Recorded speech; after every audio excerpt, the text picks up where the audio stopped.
Bitcoin's bounced from 58,000 back towards 65. So the question now is pretty simple. Was that the bottom? Or have we still got one more move lower? Cowen thinks weakness returns toward the end of summer. Loukas is already buying, but he's keeping plenty of cash ready for 53,000. Hayes, meanwhile, is waiting for the AI bubble to implode. And PlanB? He still sees Bitcoin somewhere between 250,000 and $1 million. Nice and specific. I'm Pep. I follow each of these analysts on X, and I've gone through their latest posts, YouTube videos and interviews to pull together what they actually believe happens next.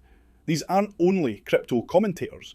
Collectively, they spend a huge amount of time studying Bitcoin cycles, global liquidity, equities, and the wider macro environment. And that matters for all of us, because the conditions affecting Bitcoin eventually flow through the entire crypto market, including the PulseChain ecosystem. The aim here is to save you hours of research, give you a proper feel for the leading opinions, and show you where these analysts agree, where they differ, and which arguments appear strongest. Then, once we've heard every side, I'll give you my own view of what the evidence is actually pointing towards. Before we begin with Benjamin Cowen, a quick mention of something I built. If you're involved in PulseChain, Pulse Tickers gives you live prices, charts, liquidity data, and holder information in one place. It works properly on mobile. You can add it directly to your home screen, and it's completely free. Check it out at pulsetickers.com. The link is below. With that out of the way, we're going to start with the top analysts and build out the full market picture. Then later, I also want to touch on some interesting on-chain activity, take a closer look at what's happening across PulseChain, and finish with a few more Degen altcoin plays that have caught my attention. Right, let's begin with Benjamin Cowen. So, Cowen's base case is that the traditional 4-year cycle remains intact. In his view, the recent recovery is a July relief rally, rather than confirmation that a completely new uptrend has begun. He compares the current market with previous midterm years, particularly 2014, 2018, and 2022. Those years followed a similar broad structure: weakness during the first half of the year, some relief around July, and then another sell-off beginning during August or September. Cowen believes Bitcoin could be repeating that pattern now, with the final cycle low arriving during the fourth quarter. Bitcoin could continue moving sideways, producing failed rallies and gradually wearing everyone down before finally bottoming. Less exciting than one giant liquidation candle, but potentially much more annoying. That's also why dollar cost averaging is generally more sensible than holding everything back while attempting to identify the exact lowest price. The other major part of Cowen's thesis is the stock market. During the last 3 midterm years, the S&P 500 formed an important top during August or September, before falling by roughly 10 to 20%. This matters because Bitcoin has historically formed its major cycle bottom around the wider stock market weakness that occurs during the second half of a midterm year. If stocks begin rolling over during August or September, while Bitcoin gives back its July recovery, Cowen would see that as evidence that the 4-year cycle is continuing to play out. One part of Cowen's analysis that I found particularly interesting was the social data. His social risk indicator is currently sitting around 0.25, the same general level it reached during July of 2018. During July of 2022, that indicator was closer to 0.5, meaning crypto still had roughly twice as much social attention as it has now. Cowen also tracks views across a collection of Bitcoin and crypto YouTube channels. Those channels are currently averaging around 350,000 views per day. In July of 2022, the same figure was closer to 1 million. And honestly, that matches what I can see happening in real time. Engagement on my own X posts has noticeably dropped compared with stronger periods in the market. Even Somi's videos are receiving considerably fewer views than they would when interest in PulseChain and crypto was higher.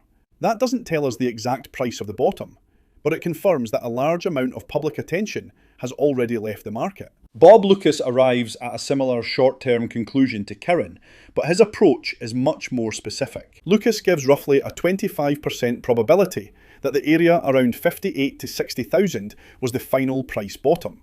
His main expectation, however, is that Bitcoin still moves lower, potentially towards 53,000. He believes the price low could arrive during July or August, while the wider cycle may not fully complete until October, November, or possibly December. The interesting part is that Loukas isn't sitting completely in cash while waiting for the perfect entry. His model portfolio recently purchased 10 Bitcoin at approximately $65,000. That leaves the portfolio around 58% invested in Bitcoin, with roughly 41% remaining in cash. That cash is being held back in case the move towards 53,000 actually happens. It's effectively a position built for both outcomes. If the July low holds, Loukas already has significant exposure. If Bitcoin falls towards 53,000, he still has enough cash to take advantage of it. He's also clearly defined what would prove his bearish cycle thesis wrong. A convincing move back above approximately 83 to 85,000 would suggest Bitcoin has already entered a new cycle. Longer term, Loukas remains bullish and expects Bitcoin to move beyond its previous all-time high by around 2028. So Cowen and Loukas broadly agree that the market may still need more time, but Loukas is already buying while keeping cash ready for one final move lower. Arthur Hayes reaches a similar cautious conclusion through a completely different argument. He isn't waiting for the 4-year cycle to finish. He's waiting for the artificial intelligence bubble to break. Hayes believes the enormous amount of capital flowing into AI companies and data centers has absorbed liquidity that might otherwise have entered Bitcoin and the wider crypto market. In his view, Bitcoin won't form a convincing long-term bottom until the AI trade finally begins to unwind. The difficult part is that Hayes doesn't know exactly when that happens. It could begin during the autumn, or the bubble could continue expanding for several more years. If AI-related equities eventually collapse, he expects the initial reaction to affect almost every risk asset. Stocks would fall, liquidity would disappear, and Bitcoin would probably be dragged lower alongside them. But Hayes believes that crash would force governments and central banks to respond with another enormous wave of money creation. That liquidity response is where his real Bitcoin thesis begins. He expects investors to move towards assets that governments cannot easily create more of, particularly Bitcoin and gold. It's important to understand that Hayes isn't sitting completely outside the market while waiting for this. He remains structurally long Bitcoin, generally avoids heavy leverage, and says he rarely attempts to short it. His higher risk altcoin trades are largely intended to generate more Bitcoin. So this isn't a long-term bearish prediction. Hayes is cautious about what could happen first, but extremely bullish about what follows. His longer-term targets reach approximately $1 million for Bitcoin and somewhere between $100,000 and $200,000 for Ethereum. Those are conditional next cycle targets, not predictions for this year. Hayes also believes the next successful altcoin narrative will focus less on promises and more on protocols producing genuine revenue, buying back their tokens and avoiding enormous venture capital supply. We'll return to that idea later when we reach the more Degen side of the market. So Cowen and Loukas are watching the cycle calendar. Hayes is watching the AI bubble and the global liquidity response that could follow. PlanB, meanwhile, believes the current halving cycle may not be ending at all. PlanB is the clear outlier when it comes to the wider cycle. While Cowen and Loukas treat the October 2025 high as the end of the previous cycle, PlanB anchors everything to Bitcoin's April 2024 halving. By his calculation, that halving cycle continues into 2028 and still had approximately 639 days remaining when he published his update. That's why he doesn't believe the move to $126,000 represented Bitcoin's final top. His stock-to-flow model still points towards a range between $250,000 and $1 million during the remaining halving period, with approximately $500,000 sitting near the centre. But PlanB isn't ruling out more short-term pain. He accepts that Bitcoin could still fall below its realised price, currently around $53,000, as it has done around previous bear market bottoms. So his argument isn't necessarily that Bitcoin immediately moves towards 500,000. He believes another significant decline could happen first, without invalidating his much larger long-term target. PlanB also recently said Bitcoin's current price is best estimated using mining difficulty, or the cost of producing Bitcoin, rather than stock to flow or the power law model.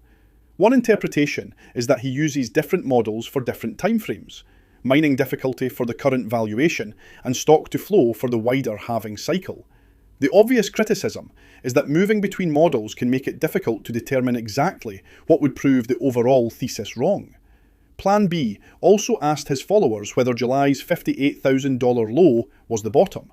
Around 59% believed the bottom was still ahead and would arrive below 58,000, while approximately 41% believed July had already marked the low. That poll represents his audience, not PlanB's own prediction, but it shows that even his largely bullish following remains cautious in the short term. PlanB is therefore the most bullish analyst over the longer time frame, while still accepting that Bitcoin could revisit 53,000 first. And when we place all four views beside one another, there's actually more agreement than the headline price targets initially suggest. When we strip away the headline targets, all four analysts share a similar message. Cowen expects a fourth quarter bottom. Loukas sees the wider cycle completing around October or November. Hayes believes another risk-off event could come before governments unleash fresh liquidity. And even PlanB accepts Bitcoin could revisit 53,000 first. The routes are different, but the conclusion is similar. Short-term risk remains, while the longer-term outlook remains bullish. October 2026 will place us roughly 1 year beyond the previous cycle top, and directly inside the bottoming window identified by Cowen and Loukas. The coming months could therefore offer some of the best prices available before the next major expansion. A maximum pain event similar to the COVID crash remains possible, but it's never guaranteed. Gradually buying now, continuing to dollar cost average, and keeping some cash ready for further weakness may be the most balanced approach. My own view is that we're already inside an important accumulation zone, even if every risk hasn't disappeared yet. Now let's move away from predictions and look at what's actually happening on-chain. One market that's been moving quietly while attention has been elsewhere is PulseChain. The ecosystem is finally showing renewed strength after an incredibly long and brutal drawdown. Over the last 30 days, every core coin displayed on Pulse tickers has moved into the green. Pulse climbed over 37%, Pulse X rose more than 55%, HEX led the move, gaining over 150%, EHEX gained more than 80%, INC rose over 40%, and ProveX gained more than 30%. Some are already dismissing this as a pump for ants, compared with the glory days of HEX and early PulseChain, but that completely misses the point.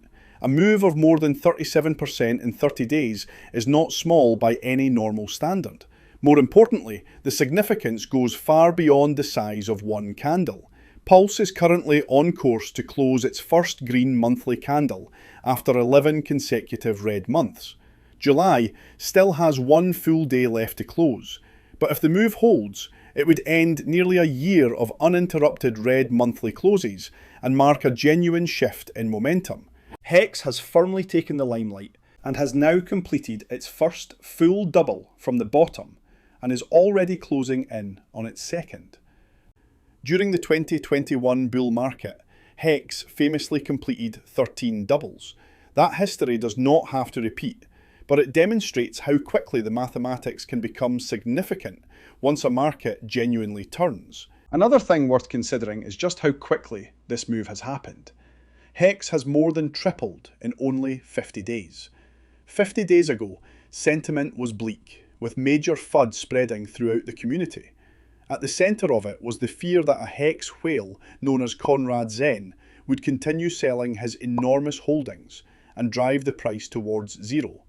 As that fear spread, other large holders sold too, creating a cascade. If you sold into that panic and they're only buying back now, the same money buys roughly 72% fewer coins.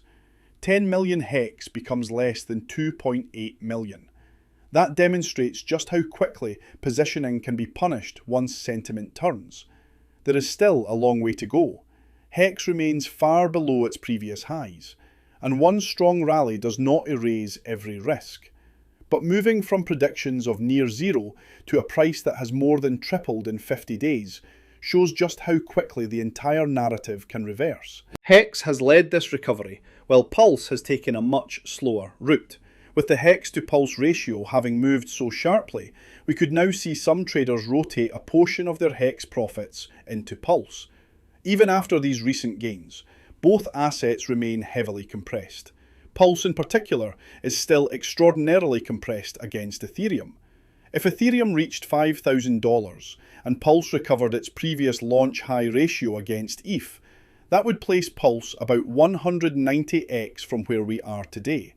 It demonstrates just how much of the ratio was lost. Hopefully the charts shown on screen have given you a clear picture of where the ecosystem currently stands, despite how quickly prices have moved recently.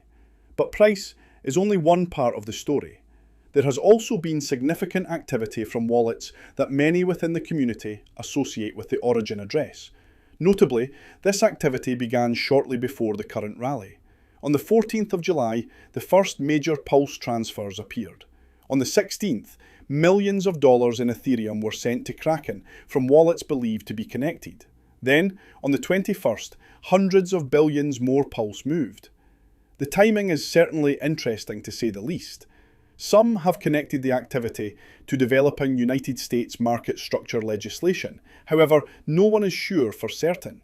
They could represent wallet restructuring, liquidity preparation, exchange activity, or something we have not yet identified. For now, it is unusual activity worth monitoring, and I'm sure more updates will follow. Historically, PulseChain has often appeared to front-run movements in the wider crypto market. Will that happen again? Or will the move lower predicted by these analysts drag PulseChain down and force the ecosystem into new lows? Let me know what you think in the comments. As for the more Degen side of the market, I don't currently have anything I'm confident enough to put directly in front of you. I've got my eyes on a few smaller projects and narratives, but I'm still watching, researching, and waiting for a better opportunity. I'd rather tell you there's nothing compelling right now than force a recommendation simply because this section exists. If that changes, the Crusader calls on Telegram is where I'll share the quicker updates and higher risk opportunities first. Join at t.me/thecrusadercalls. The link is also in the description. For daily market commentary, PulseChain developments, and anything else I'm watching, follow me on X at Peplord. And if you want the easiest way to track PulseChain prices, charts, liquidity, and holder data, visit pulsetickers.com. It's completely free, works properly on mobile, and can be added directly to your home screen. Let me know in the comments, was 58,000 the Bitcoin bottom, or are we still heading towards 53? And which analyst's argument did you find most convincing? If this video saved you a few hours of research, leave a like and subscribe. So yeah, that's the picture for now. If anything changes, I'll do another video. Thanks for watching.